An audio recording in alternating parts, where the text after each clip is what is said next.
राधे राधे। तो आइए अब शुरू करते हैं गीता का 3rd चैप्टर कर्मयोग।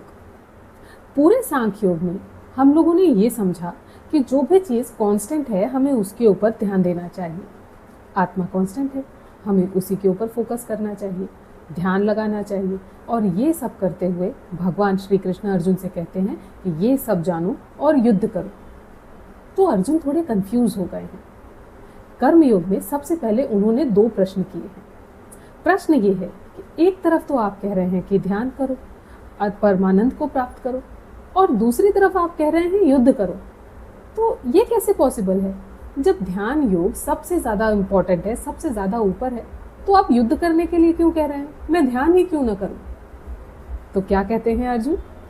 अर्जुन कहते हैं, ज्यायसी चेत कर्मणस्ते मता बुद्धिर जनार्दन तत्किम कर्मणि घोरे माम नियोजयसि केशव। जब ध्यान योग सबसे ऊपर है तो फिर आप युद्ध करने के लिए क्यों कह रहे हैं?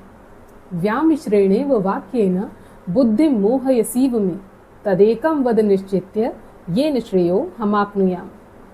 कह रहे हैं कि आप एक बात बताइए, मेरी बुद्धि बिल्कुल भ्रमित हो चुकी है, समझ में नहीं आ रहा है कि ज्ञान श्रेष्ठ है या कर्म श्रेष्ठ है। आशा करती हूँ आपको इन दोनों श्लोकों का अर्थ समझ आया होगा। मिलते हैं नेक्स्ट वीडियो में, तब तक के लिए जय श्री राम।